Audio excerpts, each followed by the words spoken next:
As we know, after the Revenge of the Sith, Yoda and Obi-Wan Kenobi were among the few surviving Jedi who hid on distant, forgotten planets from Imperial prosecution. And if the story of Obi-Wan between episodes 3 and 5 is partially known to us, then the story of Yoda between the prequels and the original trilogy remains a mystery to many. Today we will fix it. 3 years ago, the official comic was released, which is called Yoda. It shows the story of the famous Jedi Master between episodes 3 and 5, and the most important thing is that the comic is part of the new canon. Moreover, it's really interesting. So in this video we will find out what Yoda was doing on the planet Dagobah after Revenge of the Sith, right up to the meeting with Luke in the 5th episode. Survival on planet Dagobah was Yoda's main task. This forgotten world was hostile to any outsider, and therefore it was almost impossible to survive on it. At first, Yoda lived in his small spaceship, but the humid and acidic environment quickly destroyed it. The Jedi Master was forced to adapt to the harsh new conditions. Therefore, for several weeks, Yoda was engaged in the construction of a small hut made of natural materials far away in the swamps hidden from prying eyes. He chose an island near the Cave of the Dark Side, the one that Luke visited in the 5th episode, as his habitat. An ominous energy was emanating from the cave, and Yoda could feel it, but instead of avoiding it, the Master realized that the light side of the Force in his face was balancing the darkness, preventing it from spreading uncontrollably. Even while in exile, Yoda remained faithful to the precepts of the Jedi Order, but now, for the first time in hundreds of years, he could fully immerse himself in the depths of his consciousness and focus on the knowledge of the Force itself, without being distracted by political intrigues and wars. Dagobah was a wild and dangerous planet inhabited by huge snakes, predatory creatures, and poisonous plants, but Yoda quickly learned to hunt and forage, eating mainly wild mushrooms and useful roots, which became the basis of his diet. He also learned how to filter swamp water, so that he always had a supply of fresh water. It wasn't easy to navigate Dagobah. Yoda constantly had to be on guard, knowing about the dangers lurking in murky waters and thick fog, but at the same time many animals were afraid of him because of his sensitivity to Force, although there were those that considered him as easy prey, so Yoda often had to fight back. Several times a month, long torrential rains fell on the planet, destroying the soil, and this forced Yoda to temporarily hide in high-altitude caves during the journey, which he reached by climbing trees and pulling himself up on vines. And while the Master waited out for the devastating rain, looking at the dense forests of the planet from the top, he thought a lot about what had happened, about the death of the Jedi Order, about the fall of the Republic, and about his own mistakes. Many will say that Yoda is a traitor, abandoned everyone when he was so needed and hid, and Yoda understood this, but he blamed only himself for everything that happened. It was he who failed to recognize the threats, it was he who did not influence the brothers from the Order when they reached an impasse. It was he who did nothing when it was necessary to show strength and determination. He came to the conclusion that the Jedi were blinded by their traditions and did not want to change until it was too late. The fall of the Jedi weighed heavily on him, and he often asked the Force questions. Could he have done otherwise? The Master had once considered the Jedi Code infallible, but now he realized that it was its strictness that kept the Jedi from developing. Yoda decided to go into exile only in order to allow the galaxy to reboot, heal from the diseases, and move on without those who brought it to such a state.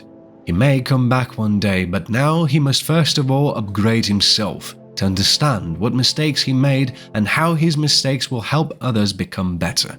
Yes, that's when he realized that failure is the best teacher. Despite Dagobah's remoteness, Yoda knew that the Empire was still hunting him. Imperial intelligence droids and inquisitors searched for surviving Jedi across the galaxy.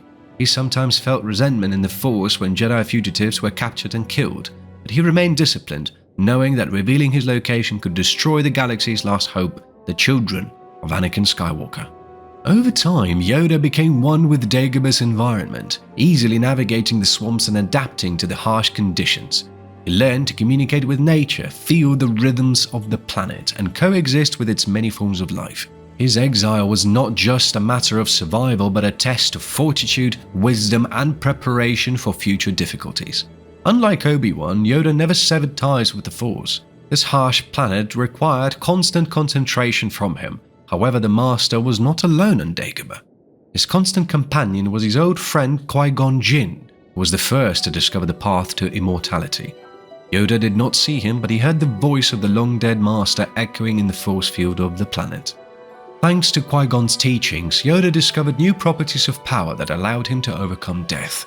Yoda's training with Qui-Gon was unlike anything he had ever done before. His training now represented deep spiritual enlightenment and an understanding of power in ways he could never have imagined. Although the Master had not supported Qui-Gon's self-will in the past, now that the dark times had come, he had tempered his pride and allowed his younger companion to teach him like a true student. From afar, Yoda could see some of the surviving Jedi during his meditations, but did not interfere in their affairs. The only time he allowed himself to influence events in the galaxy was when Ezra Bridger and Canon established a connection with the Force at the Jedi Temple on Lothal. Dressing Ezra through the Force, Yoda directed him to the Kyber crystal so that the student could forge a new lightsaber, and then pointed him to the ancient Sith planet Malachor. The Master intervened in the course of the events because Ezra and Canon represented that small stronghold of the light side in the galaxy, capable of rebuffing the Empire and restoring balance, or at least bringing this restoration closer. But even in this intervention, Yoda only played the role of a quiet mentor, offering wisdom rather than paving the way for them. These surviving Jedi have come to their own victories and defeats, and perhaps they will eventually build a new order devoid of the flaws of the old one. And although this event belongs to the old canon, it is impossible not to recall how in the events of the video game The Force Unleashed 2, Yoda met Starkiller, who came to the Cave of the Dark Side for answers. The man did not know who Yoda was and mistook him for a local resident, while Yoda himself did not reveal his true identity to him. Starkiller was not afraid to enter the cave to better understand what to do next, and received a vague answer to the question of who he was and what he valued. The man left Dagobah and never returned. Surely you're wondering if Yoda himself visited the Cave of the Dark Side of the Force? Well, of course, and in it too he had a terrible vision. The cave revealed to him the truth about the death of the Jedi Master from his race Yaddle, and revealed that she was killed by Count Dooku, a former student of Yoda. The vision of Dooku, which is an embittered monster with severed hands, attacked Yoda, hurling accusations of betrayal that Yoda had failed his student. But then appeared his master, Darth Sidious, laughing ominously and spewing streams of force lightning, and after him, all the Jedi who died from Order 66 fell on the master like soulless zombies. However, by that time, Yoda was already wise enough to understand that there was no need to resist the guidance. It needed to be accepted, because only acceptance and awareness of his mistakes would help him to become a better person and achieve peace of mind.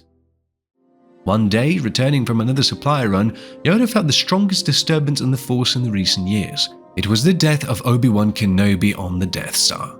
His old friend, who had been hiding on Tatooine for decades, had just been killed by Darth Vader.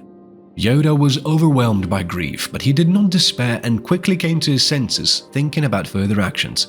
He realized that if Obi-Wan had fallen, then the journey of Anakin's children was just beginning. Moreover, if Obi-Wan fell, it means that he allowed himself to be killed, and therefore it was a deliberate step. A few days after his death, Obi-Wan appeared to Yoda in his hut in the form of a Force ghost. Like Qui-Gon, he learned to preserve life even in the afterlife, but unlike his teacher, Kenobi had a transparent spirit form that Yoda could see with his own eyes. Obi-Wan came to ask Yoda to prepare Luke Skywalker for the coming future because he was ready to become a Jedi.